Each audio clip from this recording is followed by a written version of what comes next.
உறுப்பினர்களுக்கு என் முத்தான வணக்கங்கள். என் பெயர் ஆவேதஸ்ரீ. நான் ஊராட்சி ஒன்றிய தொடக்கப்பள்ளி கண்ணப்பாளையத்தில் 4ஆம் வகுப்பு படிக்கிறேன். இன்று நான் பசுமையும் பாரம்பரியம் என்ற தலைப்பில் பேச வந்துள்ளேன். தமிழன் என்ற இனம் ஒன்று தனியே ஒரு கொருகணும் என்று தமிழை தனியாக அடையாளப்படுத்தினார் நாமக்கல் கவிஞர். பண்பட்ட மண்ணில் தான் செடி கொடிகள் துளியிடும். அதுபோல பண்பட்ட சமூகம் தான் பாரம்பரியம் பண்பாட்டையும் கட்டி காக்கும். பரம்பரையாக பல தலைமுறைகளாக நம் முன்னோர்கள் உருவாக்கப்பட்ட வளமான பாரம்பரியத்தின் அடிச்சுவடிகளை மீண்டும் நினைவு கூறுவதில் பெரும் மகிழ்ச்சி அடைகிறேன். நம் தமிழ்நாடு பசுமையான பாரம்பரியத்தின் அடையாளம். சங்க காலம் முதல் தற்போதைய காலம் வரை தமிழரின் பசுமையான பாரம்பரியத்தை பல்லாயிரக்கணக்கான ஆண்டுகளாக வேரூன்றி 8 திக்கு வளர்ந்துள்ளது. அன்று ஆங்கிலேயர்கள் ஆட்சி முதல் இன்று சுற்றுலா தலங்களில் கூடும் வெளிநாட்டாரின் வருகை அனைத்தும் என் நாட்டின் பசுமையின் பாரம்பரியத்தின் கண்டு வியந்தவர்கள். 10 பாட்டு 8 தொகண்டும் 50 காப்பியங்கள் என்றும் சைவ வைணவ இலக்கியங்கள் என்றும் திருக்குறள் முதல் இன்றைய வீரர்கள் நாயகன் வேள்பாரி வரை அனைத்தும் நமது பாரம்பரியத்தை உலகெங்கும் பறைசாற்றிக் கொண்டுள்ளது.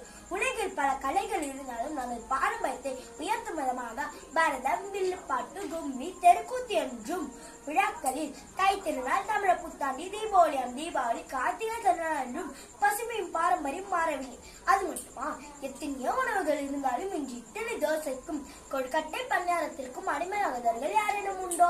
இதையெல்லாம் விட நம் உடுத்த முறைகளில் எண்ணற்ற விதங்கள் இருந்தாலும் கைத்தறி, வேட்டி சட்டை, பாவாடை தோவணி, புடவைக்கும் இருக்கும் மகத்துவம் குறையவில்லை. அப்படிப்பட்ட தமிழர்களாகிய நம் முன்னோர்கள் கட்டிட கலையும் சிற்பங்களையும் விவசாயத்தையும் விட்டுவிடவில்லை. கட்டிடங்களில் ராஜராஜ சோழன் தஞ்சை பெரிய கோயில், மதுரை மீனாட்சி அம்மன் கோயில், மாமல்லபுரம் கடற்கரை சிற்பங்கள், கோவில்கள் என்றும் விவசாயத்தில் நெல், சோளம், கம்பு, கரும்பு, சிறு தானியங்களையும் பயிரிடும் பாரம்பரியம் மிக்கவர்கள் அல்லவா நம் தமிழர்கள். தமிழன் என்று சொல்லடா தலை நிமிர்ந்து நில்லடா என்பதை போல் வாயில்லா இனங்களை தன் குடும்பத்தில் ஒருவராய் அன்பு காட்டி வளர்ப்பவர்கள் அல்லவா நாம். புறமுதுகு காட்டாத வீரனும் இங்குதான், குடியை முரத்தால் அடித்த வீர தாயும் இங்குதான். அப்படிப்பட்ட பசுமை பாரம்பரியம் மிக்கவர்கள் தமிழர்கள்.